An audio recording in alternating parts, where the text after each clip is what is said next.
Democracy chapter को हम लोग पढ़ रहे हैं, चैप्टर 2। इसके पहले के पार्ट्स में हम डिस्कस कर चुके हैं डेमोक्रेसी के 3 इम्पोर्टेंट फीचर्स। आज डेमोक्रेसी के चौथे फीचर को डिस्कस करेंगे और फिर डेमोक्रेसी के डेफिनेशन को एक बार और डिस्कस करने का प्रयास किया जाएगा। डेमोक्रेसी का 4th जो कैरेक्टरिस्टिक्स है, फीचर है, वह ये है rule of law and respect for rights. Democratic government में रूल ऑफ लॉ मतलब रूल को फॉलो किया जाता है। कई बार ऐसा देखा जाता है कि जो पावरफुल होता है, इकोनॉमिकली पावरफुल, पॉलिटिकली पावरफुल, वह वीक को परेशान करता है, ट्रबल करता है, सप्रेस करता है, डोमिनेट करता है, डिस्क्रिमिनेट किया जाता है। लेकिन डेमोक्रेटिक कंट्री में ऐसा नहीं होता है, नहीं होना चाहिए। डेमोक्रेसी इक्वलिटी पर बेस्ड है। डेमोक्रेसी में होता ही है, डेमोक्रेसी पीपुल का रूल है और हर पीपुल को जब तक इक्वल आई से नहीं देखा जाएगा, इक्वल राइट नहीं मिलेगा, तब तक वो डेमोक्रेसी नहीं बोलेगा। लोगों को अपने राइट को फॉलो करने का मौका मिलना चाहिए। डेमोक्रेसी है राइट टू एक्सप्रेशन हो, लोग अपनी बात बोल सकें, लोग प्रोटेस्ट कर सकें, सेंसरशिप नहीं हो, लोग वोट देकर अपने रूलर को इलेक्ट कर सकें। यह राइट कंपलसरी है। इक्वलिटी का राइट हो, फ्रीडम हो, एक्सप्रेशन राइट नहीं हो तो डेमोक्रेटिक गवर्नमेंट उसको नहीं मानते हैं। ऐसा देखा जाता है कि जहाँ नॉन डेमोक्रेटिक गवर्नमेंट है वहाँ लोगों के राइट को कम से कम ध्यान दिया जाता है। लोगों के राइट को ध्यान नहीं दिया जाता। लोगों को राइट नहीं मिलता, वोटिंग राइट नहीं है। जो किंग के क्लोज हैं उनको कुछ राइट दिया जाता है। किंग के क्लोज हैं तो उनको वोटिंग राइट है, जो भी राइट है, बाकी लोगों को राइट नहीं दिया जाता है। लेकिन डेमोक्रेसी का सबसे स्पिरिट, डेमोक्रेसी का सोल है, आत्मा, डेमोक्रेसी का सबसे इम्पोर्टेंट फीचर यह है कि उसमें लोग अपने राइट को एंजॉय करते हैं। यह गवर्नमेंट रूल से चलता है, लॉ से चलता है। Nobody is allowed to break the law, nobody is above the law. Law से ऊपर कोई नहीं होता है। यह डेमोक्रेसी का फीचर है। इक्वलिटी रहता है और लोगों के जितने राइट्स हैं, राइट को का रक्षा करता है गवर्नमेंट। जैसे हमारे यहाँ गवर्नमेंट स्वयं लोगों के राइट का रक्षा करता है। गवर्नमेंट इंश्योर करता है कि सब लोग जाकर अपने वोटिंग राइट को यूज कर रहे हैं कि नहीं। अगर कोई रोके किसी को, उस राइट को अगर कोई रोकता है तो उसको पनिशमेंट किया जाता है कि आप वोटिंग राइट को नहीं रोक सकते हैं। कोई अपनी बात को एक्सप्रेस कर रहा है, बोल रहा है न्यूज़पेपर के द्वारा या मैगजीन वगैरह के द्वारा, रेडियो के द्वारा, तो वो उसको बोलने का अधिकार है, राइट है। कोई उसको मना नहीं कर सकता है कि आप अपनी बात को नहीं कर सकते, एक्सप्रेस नहीं कर सकते। यही तो डेमोक्रेसी की खासियत है। This is the beauty of democracy, that people are allowed to enjoy their right what has been given by the constitution. जो भी राइट दिया है उसको लोग एंजॉय करता है। डेमोक्रेसी का सबसे बड़ा या कैरेक्टरिस्टिक है, सबसे बड़ा तो ये जो है। लेकिन जिम्बाब्वे कंट्री है, वहाँ पर देखा गया किस तरह राइट को वायलेट किया गया। जिम्बाब्वे वाइट माइनॉरिटी से इंडिपेंडेंट हुआ, वो गुलाम था वाइट लोगों से। जब वह इंडिपेंडेंट हो गया तो वहाँ पर बहुत ही पॉपुलर वहाँ के लीडर थे प्रेसिडेंट मुगाबे। उनका पूरा नाम था रॉबर्ट मुगाबे।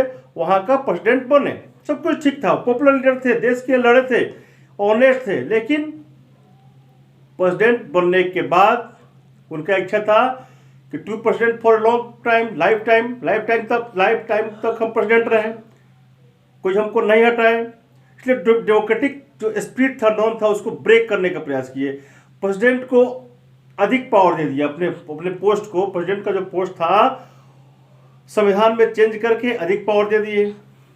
इलेक्शन में धांधली करना शुरू कर दिए, माल प्रैक्टिस करना शुरू कर दिए और लोग को प्रेशराइज करके इलेक्शन जीतने लगे। जो अपोजिशन पार्टी थी उसको हरास करने लगे। अपोजिशन पार्टी के लीडर थे उनको जेल भेज देते थे, उनको मुकदमे चलाते थे। कहीं मीटिंग हो रहा हो वहाँ पर पुलिस को भेज कर उसको डिस्टर्ब करते थे। अगर कोई उनके अगेंस्ट बोलता था तो उसको जेल भेज जाता था। मतलब वे चाहते थे कि हमेशा वोट जीते और इसके लिए लॉलेस इलीगल मीन्स का यूज करते थे। रॉन्ग वे से, इलीगल प्रैक्टिस से, माल प्रैक्टिस से धांधली कर कर वो इलेक्शन जीतना चाहते थे, और यह रॉन्ग हो गया। मतलब वहाँ रूल का, लॉ का रूल नहीं है, लॉ को फॉलो नहीं किया जा रहा है और लोग अपने राइट को भी फॉलो नहीं कर रहे थे। यही है। तो अगर लोग को राइट नहीं मिलता है मतलब कहीं ना कहीं डेमोक्रेसी नहीं है। लोग को राइट होगा तभी लोग सरकार का विरोध कर सकते हैं, इलेक्शन लड़ सकते हैं और इलेक्शन में जीत सकते हैं, अपनी बात को कह सकते हैं। अगर राइट ही नहीं रहेगा तो लोग कैसे अपने बात को कहेंगे, सही बात लोगों तक नहीं आएगा, फिर लोग इलेक्शन नहीं लड़ेंगे तो जो रूलर है वो डरेगा नहीं भाई कि हम ही जीतेंगे। और तो इसलिए डेमोक्रेसी में सबसे जरूरी है कि रूल ऑफ लॉ हो, people must enjoy their right. सबसे बड़ी खूबी, अगर वहाँ पीपुल अपने राइट को एंजॉय नहीं कर रहे हैं, पीपुल के राइट को वायलेट किया जा रहा है, वायलेट मीन्स पीपुल के राइट को तोड़ा जा रहा है, डैमेज किया जा रहा है, पीपुल अपने राइट को फॉलो नहीं कर पा रहे हैं, तो वहाँ पर डेमोक्रेटिक सिस्टम, इलेक्शन होते हुए भी उसको डेमोक्रेटिक सिस्टम नहीं माना जाएगा। लॉ फुल्ली अगर चलता हो, रूल ऑफ लॉ हो, लॉ एंड ऑर्डर को कहीं डिस्टर्ब नहीं हो रहा हो, लोग अपने राइट, जो भी गवर्नमेंट कॉन्स्टिट्यूशन जो दिया राइट, लोग उसको फॉलो करें, बोलो हाँ भाई डेमोक्रेटिक सिस्टम है, नहीं तो डेमोक्रेटिक सिस्टम नहीं है। डेमोक्रेसी तभी सफल होगा जब वहां पर लोगों को राइट मिले, और राइट बहुत जरूरी है। जैसा कि मिला है राइट टू इक्वलिटी, इक्वलिटी रहेगा तभी लोग जाकर वोट दे सकेगा, इक्वल राइट रहेगा, राइट टू एक्सप्रेशन, तभी लोग अपने बात को कह सकेगा, इलेक्शन फ्री एंड फेयर हो। तो सबसे जरूरी है कि लोग अपने राइट को यूज कर रहे हैं कि नहीं है, और लॉ को फॉलो किया जा रहा है कि नहीं किया जा रहा है, रूल को फॉलो किया जा रहा है कि नहीं किया जा रहा है, लॉ एंड ऑर्डर है कि नहीं। अगर लॉ एंड ऑर्डर नहीं है, लोग राइट को नहीं करते हैं, there is no democracy. For democracy it is very important there should be rule of law and people must enjoy their right given by the constitution. Thus, after discuss all four characteristics को हम लोग discuss किए। First characteristic I discussed that in democratic government the rulers, elected ruler, take the last decision. Second, we discussed that in democratic system there is a system where election is free and fair. There is no any interruption, there is no any violation of law, and no any cheating by the powerful person, by the government. Every person should have right to contest the election. In election there should be no malpractice, no any suppression, no stress, no problem. That is, and in third we discussed that one person, one vote and equal value. Every citizen should have one vote and they should have one vote have equal value. All votes should be valued equally. And fourth, I discussed that in democratic government there is rule of law and people enjoy the right. This is the fourth and important characteristic of democratic system. Now again, let us discuss democracy. After discussing all the characteristic of democracy, democracy के सभी characteristic को discuss करने के बाद हम पाते हैं कि डेमोक्रेटिक सिस्टम एक ऐसा सिस्टम है, डेमोक्रेटिक गवर्नमेंट एक ऐसा गवर्नमेंट है जहां पर rulers are elected ruler take the decision, और elected ruler decision elected democracy नहीं है। मतलब democratic system where rulers are elected and elections offer a fair choice, मतलब election is free and fair and those who are liked by the people in the election, popular leader win the election, every person has choice to give the vote or contest the election. A popular, it means a popular choice, मतलब सबको बराबर opportunity होना चाहिए, सब लोग को बराबर opportunity है कि इलेक्शन लड़ सके। फर्स्ट क्या बताया कि इलेक्टेड रूलर को लास्ट डिसीजन लेने का अधिकार है, नहीं कि इलेक्टेड रूलर हो और लिमिट पावर हो, नहीं, इलेक्टेड फाइनल डिसीजन है वो इलेक्टेड पर्सन ले।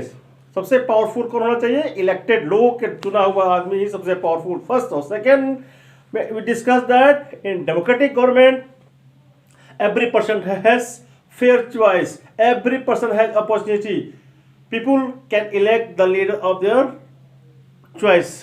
And third is there is one person one vote equal value, मतलब every person has equal opportunity, equal participation in the governance in decision making. सब लोग का equal power होता है, vote देता है। And fourth, just I discuss that citizens rights are respected, citizens enjoy their right. There is law, rule of law. Law is obeyed. Law is followed. Law is respected. The respect of constitution, and there is independent judiciary. People enjoy their right. There is no any violation of right.